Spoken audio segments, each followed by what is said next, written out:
Todos tienen una historia, algunas no han sido escuchadas. Bienvenidos a La Voz Oculta. Las historias que escucharás están inspiradas en experiencias reales. Algunos nombres y detalles han sido modificados para proteger la identidad de quienes lo compartieron. Hola, hola, hola, ¿cómo están? Bienvenidos a otro capítulo de este maravilloso podcast. La Voz Oculta nació para contar esas historias que muchas veces se han quedado guardadas, ya sea por miedo, vergüenza o simplemente porque no teníamos quien nos escuchara. Cada historia que escucharás aquí está basada en hechos reales y será contada en primera persona, siempre preservando la identidad de aquellas personas que decidieron contarnos una pequeña parte de sus vidas. Porque toda voz merece ser escuchada, incluso aquella que permaneció oculta. Esto es La Voz Oculta. Me alegra mucho tenerlos en un capítulo más de este maravilloso podcast. Bueno, la historia de hoy es una historia muy bonita, un final muy inesperado. Se tienen que quedar hasta el final para saber qué pasa. Siempre pensamos que conocemos a esas personas que tanto amamos, a esas personas que se la pasan a diario con nosotros. Pensamos que conocemos sus planes a futuro, pensamos que sabemos qué hacen a diario, pero muchas veces esas personas guardan voces que salen a la luz cuando ya son demasiado tarde. Esta historia es una de ellas y esta voz inicia así. Mi hermano era el tipo de personas que llegaba a cualquier lugar y hacía amigos sin esfuerzo. Era alegre, generoso, siempre tenía una sonrisa para los demás. Le encantaban los conciertos, compartir con la gente y disfrutar la vida. En el pueblo, todos lo conocían y muchos lo admiraban, porque trabajaba en las minas y tenía una suerte increíble para enguacarse. Cuando le iba bien, repartía dinero entre quienes lo rodeaban. Nunca fue egoísta. Yo no sé ustedes, pero en la vida de cada persona siempre está la persona que es súper generoso con las demás personas. Y si no está en tu vida es porque eres tú. Pero normalmente siempre pasa así, siempre hay una persona que siempre es el que invita, es el que no importa, yo pago esta vez, venga, yo le gasto, vamos a yo no sé dónde. Esas personas son maravillosas porque alegran mucho el corazón, de verdad. Su sueño era sencillo, convertirse en un gran minero. Quería progresar, tener dinero y construir un futuro mejor. Para nosotros solo era un muchacho trabajador, lleno de energía y con ganas de salir adelante. Jamás imaginábamos que mientras nosotros veíamos a ese hermano alegre, él llevaba una vida que nunca nos contó. Con el tiempo entendimos que existía una segunda realidad, una vida oculta que ninguno de nosotros conocía. Él había entrado en un mundo peligroso. Nosotros nunca sospechamos nada. Para la familia, seguía siendo el mismo hijo y el mismo hermano de siempre. Todas las personas pensamos tan diferente, tenemos tantas cosas ocultas dentro de nosotros, cosas, hay personas que les es más fácil contar sus vidas, hay otras personas que es más difícil eh, tratar de hablar, tratar de expresarse, porque simplemente no es la personalidad de ellos. Ahorita tengo una amiga que está pasando con su hijo por la adolescencia y le ha costado un poco porque ese adolescente no quiere hablar, no, simplemente él dibuja mucho y en sus dibujos muestra como la frustración que tiene, pero cuando la mamá le intenta hablar o le intenta preguntar qué es lo que le sucede, él simplemente calla y no dice nada. Entonces, qué difícil es eso, esas personas que se callan todo y que no sacan a la luz esa voz que necesitan. Todas las personas necesitamos de alguien, de algún consejero, y todo depende de qué consejero llegue a tu vida. Puede ser bueno o puede ser malo. Entonces, antes de contar cualquier cosa a alguna persona, piensen muy bien a quién se la están contando, porque esa persona puede guiar tu camino, ya sea al bien o al mal. Con el tiempo, entendimos que existía una segunda realidad, una vida oculta que ninguno de nosotros conocía. Él había entrado en un mundo peligroso. Nosotros nunca sospechamos nada. Para la familia seguía siendo el mismo hijo y el mismo hermano de siempre. Todo cambió un viernes. Había viajado a la ciudad para visitar a su novia. Esa noche salió a compartir con ella. con un primo y con el cuñado de ella, en una reunión normal. Risas, conversación y una mesa como cualquier otra, hasta que hombres armados entraron disparando directamente hacia donde ellos estaban. Al principio, todos pensaron que había sido un robo. Con los días, la verdad comenzó a aparecer. No iban por el dinero, iban por él. Era una venganza relacionada con esa vida que nosotros jamás conocimos. El cuñado de su novia murió en el lugar. Ella sobrevivió. Mi primo también. Mi hermano quedó gravemente herido. Cuando recibimos la noticia, corrimos al hospital sin saber si volveríamos a escuchar hablar. Durante varios días permaneció en coma. Solo 15 días después nos permitieron verlo. Fue entonces cuando los médicos nos dijeron la noticia que cambió nuestras vidas para siempre. Dios santo. Uy, qué difícil es mantenerse intacto en la fe cuando aparecen esos procesos tan duros de una decaída, en este caso de un hermano que le dispararon y que estaba en el hospital en coma. Dios santo, pero yo siento que lo mejor es permanecer en la fe. Si estás quebrantado totalmente, buscar a alguien que te ayude a aumentar esa fe. Vamos a ver qué sucedió acá. Los disparos habían comprometido su columna y lo más probable era que nunca volviera a caminar. Miren, yo cuando cuando estaba más joven, a mí me operaron de la apéndice en el hospital del occidente de Bogotá, que por cierto me fue súper mal porque me dejaron una rajota de esquina a esquina solo por un apéndice. Y después, como a los 3 meses, operaron a un conocido del apéndice en otra clínica y a él le dijeron, no, no te preocupes, te vamos a hacer una operación que no se te note nada. Le abrieron 3 huequitos y no le dejaron nada, o sea, intacto. Y a mí sí la raja de la raja. Pero bueno, a eso no íbamos. A lo que íbamos es que, ¿sabes que me operaron del apéndice? A mí me colocaron anestesia general. Y cuando yo me desperté de esa anestesia, no sentía mis piernas. Dios santo, se los juro que yo sentí enloquecerme. Yo me las pellizcaba y claro, como estaba entubada y todo el cuento, me decían, quédate quieta, pero el no sentir las piernas, o sea, se los juro, mi corazón hacía y me sentía súper mal. Ya después fue que una enfermera como que al hablarme, al explicarme, no, no te preocupes, es la anestesia, poco a poco las vas a ir sintiendo, yo no sé qué, como que eso me trajo calma, pero o sea, simplemente recuerdo ese momento que una enfermera llegó a consolarme, a decirme que era momentáneo. Imagínense que te digan que no vas a volver a caminar nunca. Dios santo, o sea, debe ser durísimo. Yo siento que yo soy muy positiva, pero en un momento de esos uno decae totalmente. Durante varios días vivimos aferrados a una esperanza que los médicos ya habían empezado a perder. Nosotros seguíamos creyendo que en cualquier momento abriría los ojos y todo sería una pesadilla. Pero pero cuando finalmente despertó, comprendimos que nuestra vida ya nunca volvería a ser la misma. Lo primero que hizo fue intentar mover las piernas, no pudo. Nos miró confundido y con una voz que todavía hoy puedo escuchar con claridad, y dijo, no siento las piernas, ¿qué pasó?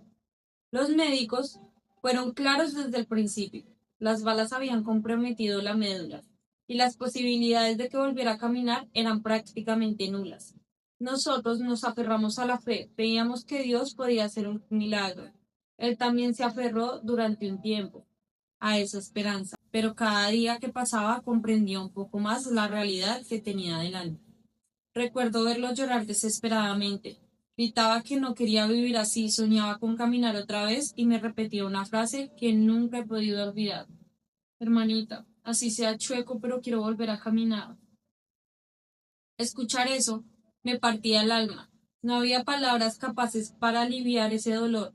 Solo podíamos acompañarlo, tomarle de la mano y seguir creyendo que de alguna manera las cosas mejorarían.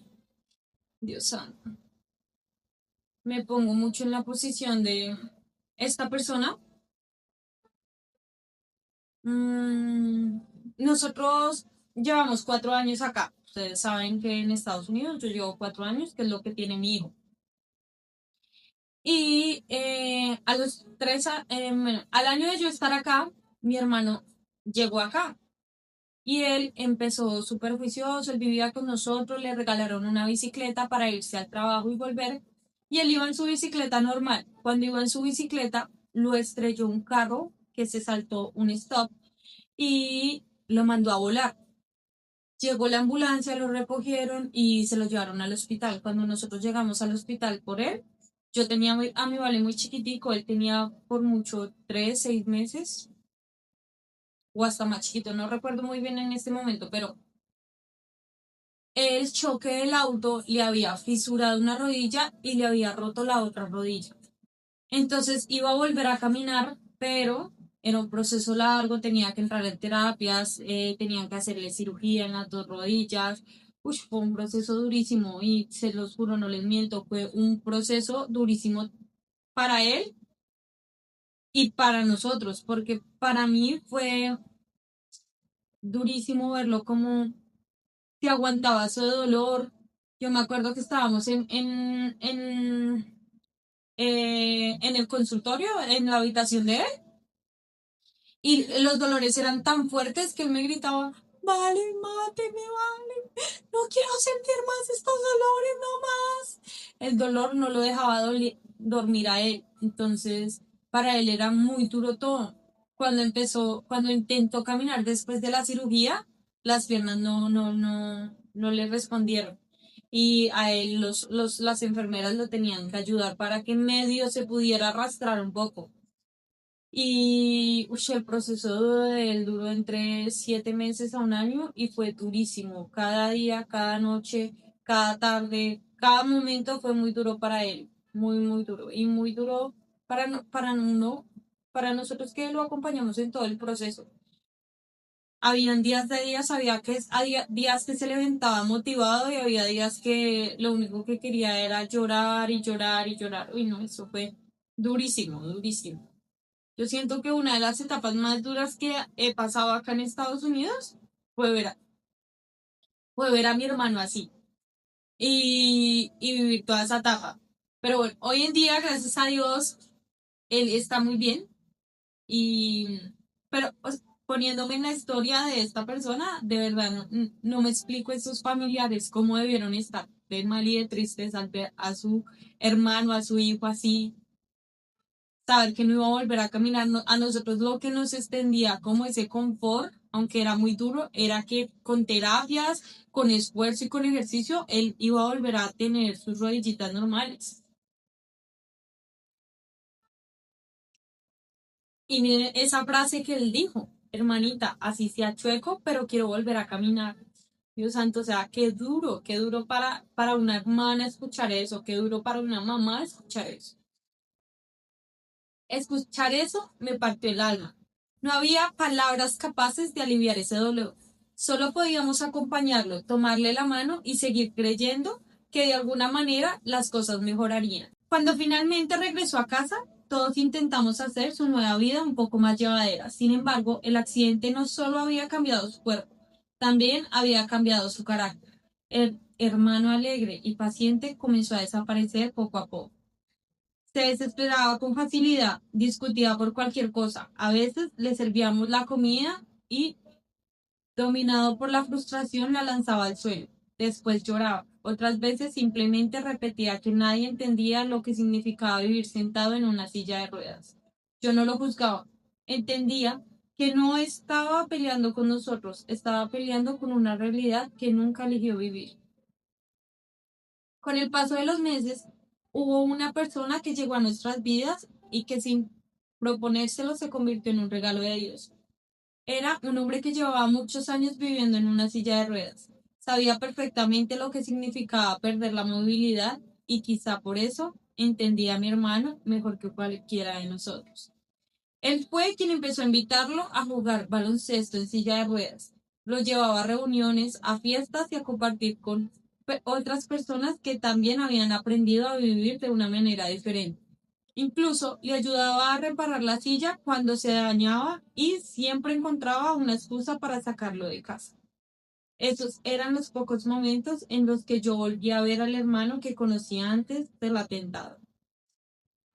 Normalmente yo me acuerdo muchísimo en esa época y yo a mi hermano le invitaba a todo. Yo, vámonos a la playa, vámonos a la biblioteca, vámonos a comer un helado, vámonos que nos quede. Y me decía, vale, pero estoy porque andó un buen tiempo en silla de ruedas, él no podía doblar sus rodillitas, entonces era un caos. A él le tocaba, nos tocaba amarrarle los tobillos con cuerdas y él se tenía que jalar, mantener esas cuerdas para yo poderlo llevar en la silla de ruedas. Pero adicional, recuerden que yo tenía un bebé y yo tenía que llevar la silla de ruedas y el coche. Entonces, pero yo era un poco complicado, a veces era un poco gracioso, pero eso lo hacía frustrarse mucho a él. Pero yo hacía de todo para que no estuviera en la casa porque yo siento que la casa, el encierro, hace que no fluya el pensar bien, sino la pensadera de la pensadera de la pensadera, la tristeza, el pensar que no, la vida no va a volver a ser igual que antes. No, eso me mataba verlo a él muy triste y encerrado en la casa. Entonces yo le invitaba a 10.000 cosas. Y como sea, teníamos un restaurante que siempre llegábamos allá, era cerca de la casa al frente de un parque y siempre llegábamos allá a sentarnos a tomarnos. A mí no me gusta la Coca-Cola, pero con él siempre me sentaba a tomarme una Coca-Cola dietética. Y nos sentábamos y hablábamos y veíamos las personas cruzar, que no sé qué, y eso como que para los dos era un poquito de olvidarnos de lo que había pasado, sino relajarnos y estar ahí. Entonces, o sea, veo cómo conectan las historias. Se me hace bonito eso, que la hermana solo estaba pensando en eso, en tratar de distraer esa mente que solamente estaba pensando en tristeza, en que ya no podía caminar. Mientras jugaba, sonreía. Mientras compartía con otras personas, parecía olvidar por un instante todo lo que había perdido. Yo aprovechaba esos momentos para acompañarlo en todo. Si había que empujar una silla, ahí estaba. Si había que jugar con él, también. Lo único que quería era verlo feliz, aunque fuera por unas horas. Pero cuando regresábamos a casa, la realidad volvía a alcanzarlo. Las heridas comenzaron a aparecer poco a poco. Al permanecer tanto tiempo acostado y sentado, empezaron a salir escaras que cada día eran más difíciles de controlar.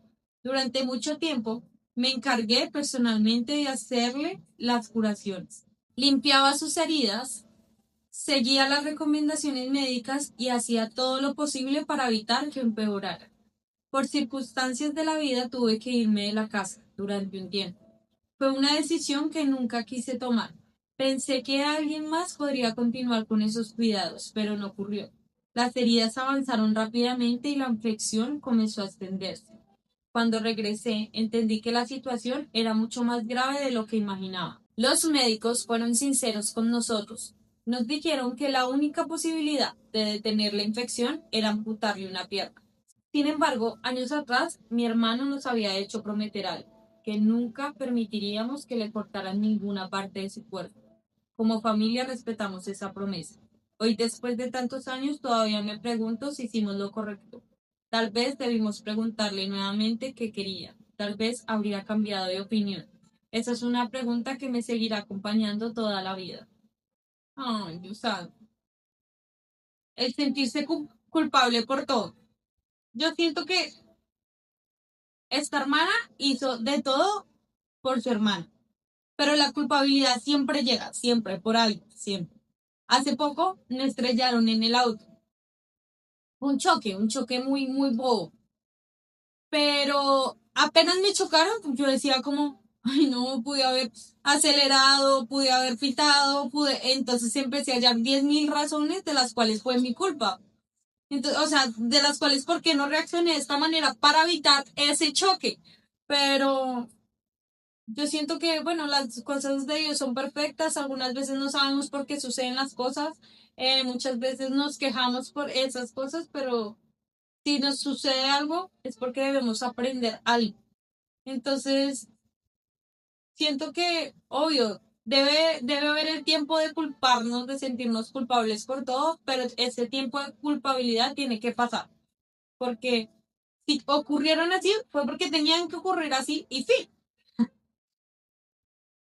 Los médicos fueron muy honestos con nosotros. Nos dijeron que ya no había mucho por hacer. y que si queríamos llevarle ropa o despedirnos de él. Ese era el momento. Salimos del hospital con el corazón completamente roto. Ninguno quería aceptar que aquellas Ninguno quería aceptar que aquellas podían ser las últimas horas de su vida. Esa noche casi no dormimos, nadie hablaba, solo esperábamos que ocurriera un milagro. Aunque en el fondo todos sabíamos que su cuerpo ya no tenía fuerzas para seguir luchando, al día siguiente nos levantamos muy temprano. Eran las 5 de la mañana cuando de repente se fue la luz de la casa. 5 minutos después sonó el teléfono. Era el hospital. Mi hermano acababa de fallecer. Hay llamadas que dividen la vida en dos. Esa fue una de ellas. Ay, es que, ¿verdad? Que esta historia me trae muchos recuerdos. Entonces me da mucha tristeza porque a pesar de mis recuerdos, mi historia salió con un final bien. Esta persona no.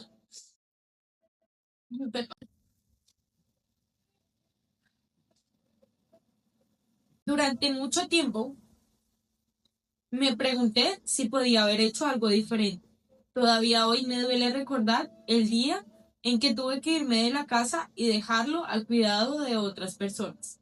Siempre he sentido que si hubiera permanecido junto a él, tal vez las heridas no habrían avanzado de la misma manera. En un pensamiento que todavía me acompaña, aunque también entiendo que hice todo lo que estuvo a mi alcance. Lo último que recuerdo con claridad es que, estando hospitalizado, me tomó la mano y me dijo: hermanita, cuando salga de aquí me vas a ayudar. ¿Vamos a ser felices? ¿No me vas a volver a dejar solo? Yo le respondí que sí, pero en mi corazón sabía que ese día nunca iba a llegar. Ay, también es que soy muy llorona, lo tengo que confesar. Han pasado muchos años y todavía no he logrado aceptar completamente lo que ocurrió. No he aceptado el atentado, no he aceptado la silla de ruedas y tampoco he aceptado su muerte. Cuando pienso en él, prefiero recordar al hombre fuerte que luchó hasta el final, a pesar del dolor. Nunca dejó de intentar salir adelante, y cuando pienso en los jóvenes que hoy creen que el dinero fácil vale cualquier riesgo, solo puedo decirles una cosa: ninguna decisión termina afectando únicamente a quien la toca. Detrás de cada elección también hay una madre, unos hermanos y una familia entera que puede cargar ese dolor durante toda la vida. Si mi hermano pudiera hablar hoy a través de esta historia, estoy segura de que diría algo muy sencillo: respeten la vida, no recorran un camino que termina destruyéndolos a ustedes y a quienes los aman. Hoy esa voz ya no puede contar su historia. Por eso decidí hacerlo yo, porque algunas historias no pueden cambiar el pasado, pero sí pueden evitar que alguien repita los mismos errores.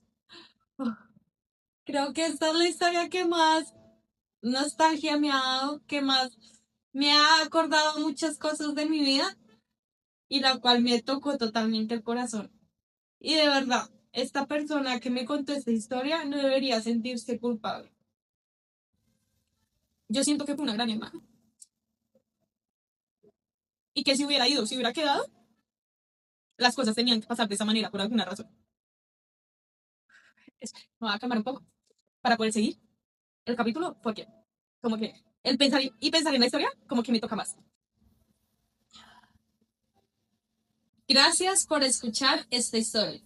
Si tú también tienes una historia que contar, una experiencia de vida o una advertencia que quisieras que alguien más escuchara, puedes escribirme al siguiente correo o puedes escribirme un mensaje al privado. Tu identidad siempre será protegida y si lo deseas, tu historia también puede convertirse en una voz para aquellas personas que se sienten solos. Nos escuchamos en otro capítulo de La Voz Oculta. Gracias por llegar hasta este punto.